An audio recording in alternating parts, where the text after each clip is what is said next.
everyone, and welcome back to my channel. For today's video, I have a little book haul for you. I don't have too many books to show you, but frankly, I didn't have anything else to film, so we're just gonna make do with the books that I have. So these are all of the books that I either got for my birthday or bought with gift cards I got for my birthday, or were given to me by one of my coworkers because we have a little like book exchange going on at my job because a lot of us like to read. So those are the books that I'm going to start out with because I don't know much about what they're about, because they're the kind of books that I probably wouldn't have otherwise like gone out of my way to purchase, but because she was just like giving them away, I was like, this looks interesting, I'll give it a try. So the first one actually is kind of funny because I definitely own this book, but I think when I moved last year, this book got stuck in like a storage box and it never made it to my apartment. But that is The Girl on the Train by Paula Hawkins. I feel like most people know what this is about. I think it was turned into a movie at this point. It does say soon to be a major motion picture from probably many years ago.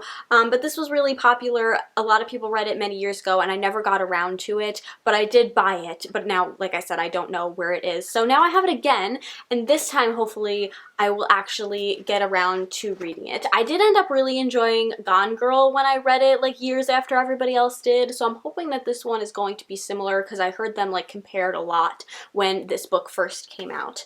The next one that my coworker gave me was The Winter People by Jennifer McMahon, I think is how you say her name. I am like 90% sure that I have read a book by this author before, but I think I may have unhauled it, which isn't a good sign, but I do remember like kind of enjoying it, but not like enough to keep it, so I unhauled it. But I do know, I'm pretty sure I've read from this author before. So this is one of her other books. Who knows, maybe the second one will be better because I'm pretty sure the one that I'd read before was her debut.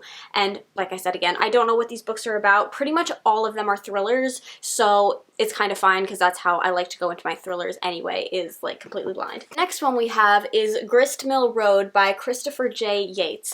This is a book that I have never heard of before. I've never heard of this author before, and generally like the cover isn't like super interesting to me. However, I do remember why I picked this book up, and it's because I briefly read the description and one of the characters is called Hannah. So I had to grab this book and see what it's about if it has a character with my name in it, which that won't be the only one in this book haul. Next up, we have The Locked Door. This one, once again, the cover just kind of intrigued me. Also, it has the cover texture of like a book that is published through Amazon. So it says #1 best-selling author, but there is no publishing like printed on the side. So I'm pretty sure this is like a self-published book, which I don't read a whole lot of those. So I'm interested to see if this one is any good. And then actually very similarly with this last one that I got from my coworker, this is Don't Look Back, and this is another one that has that kind of like Amazon book texture. You know what I'm talking about if you've ever gotten a book from them before, or like certain ARC copies kind of feel like this as well, but again, it has no like publishing house on the back, so I think this might be self-published, maybe not. But yeah, again, the cover just kind of intrigued me. I think this one might be a little bit supernatural with that like eerie green mist going on the cover. So those are all of the books that I got for my coworker. Now moving on to the two that I got for my birthday from my mom. So the first one is The Princess and the Scoundrel by Beth Revis. This is of course a Star Wars novel. This takes place after the events of Return of the Jedi, after I believe Han Solo and Princess Leia get married. I think this takes place like after they're married, but maybe their wedding happens in this book as well. I'm not really sure, but what I do know is that this book is absolutely gorgeous. Like, look at the cover of this, and it also comes with a lovely poster of the cover, which is double-sided. Now, I don't know about you, but I just feel like this would be weird to hang on my wall. But I do think that I am going to frame this one and put it up because it's just gorgeous. As much as I do love, like, Harrison Ford and Carrie Fisher, I just feel like I can't just have this in my living room, okay? And the second book that she got me for my birthday is The It Girl by Ruth Ware. Ruth Ware is one of my favorite thriller authors. The Death of Mrs. Westaway was like one of my favorite thrillers of all time. So when I heard she was releasing a new one, I totally asked for it for my birthday, and my mom got it for me. But not only that, she got me a signed copy, which is super awesome. So this is a book that I just finished reading, so I'm gonna save most of my thoughts about it for my wrap up, but I will tell you a bit about what it is about. So in this book we follow our main character called Hannah, which you best believe that I was pleased once again to find out that there is a character that has my name, because I feel like it's really rare for me to find a character with my name, much less like a main character, so this was very pleasing for me.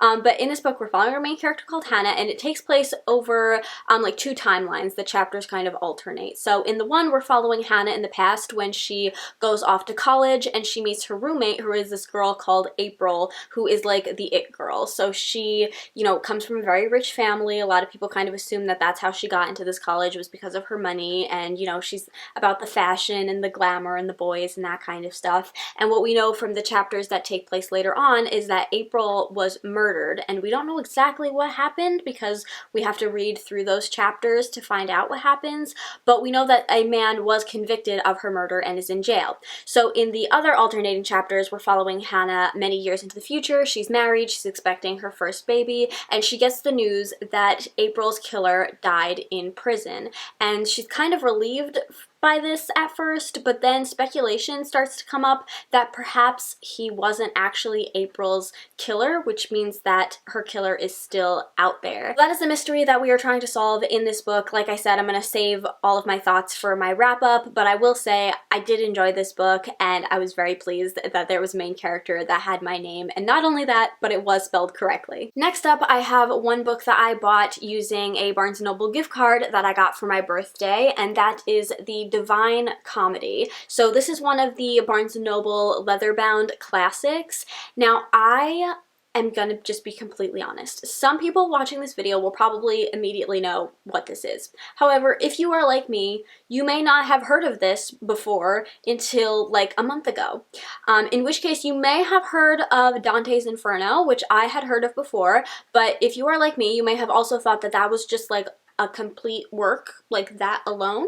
But actually, Dante's Inferno is the first part of a 3-part story called The Divine Comedy. So the first part is Inferno, where Dante, who is the author but is also the character in the book, goes through the different levels of hell. And then in the second part, I forget exactly how it's called or pronounced, but he goes through the different levels of purgatory. And then in the third and final part, he goes through the different levels of heaven. So like I said, I hadn't heard of those other parts before. Like, I had heard of Dante's Inferno before, but genuinely I don't even think I really knew what it was about. However, how I came across this was this new YouTuber that I discovered that I have just been binging all of his videos because he posts all of the content that is just right up my alley. So his channel is called Wendigoon, and he posts all these videos that are just right up my alley that all have to do with usually kind of darker things. So sometimes he does videos about different books that he reads. So he did a 3-part series all about each part of the Divine Comedy. He recently did a video about Mary Shelley's Frankenstein, but he also does kind of more like conspiracy theorist kind of videos. Like he did one about Vincent van Gogh's death. He has also done videos about like the Five Nights at Freddy's series, which I absolutely love, and I watched every single video that he did on those. And he's done lots of other ones. Like he did one all about the back rooms, which is kind of like a creepypasta, but it's also a like online series by Kane Pixels, I think is the guy. Anyways, I'm rambling now, but I've just been binging all of his videos. But the point is, he did a 3-part series, a video series about the Divine Comedy, and when he was describing all of this, it was just fascinating me, and I was like, I have to just go out and buy that book right now. So I did, and I haven't read it yet because I know that the language is going to be difficult for me, which is why I really appreciated watching his videos, because he like totally breaks it down in a way that you can completely understand it, and like I said, it's just absolutely fascinating. But I do want to read it for myself eventually, and I know this edition is also illustrated, which is lovely, and I know it's going to really add to the story, but I will get around to reading it eventually. I would love to read it this year, but I just have a feeling it's going to be like a January read, but we will see. But just know I was fascinated by this, and if you also want to learn more about this but don't want to commit to reading the book right now, maybe because you're also intimidated by the language, then you should check out Wendigoon's video. I just realized I have no idea what that guy's first name is. Oh, also, usually when I haul these books, I will like actually show you the book because they are stunning. So this is what the back looks like. Obviously, you've already seen the front. It's got the beautiful gold pages, and then this is what the end pages look like. And like I said, this is also illustrated. That's the pretty gruesome one to flip through, but I have a feeling all of them in the first part are pretty dark. But yeah, I'm just so excited for this, as you can tell. I'm very passionate about this, having never actually read it before. And then the final book that I have to haul for you is one that I would not normally buy, nor would I normally read it. However, I acquired this book and like found it in kind of a strange way. So I'm going to show you the book first, and then I will tell you the tale of how I found this book and bought it.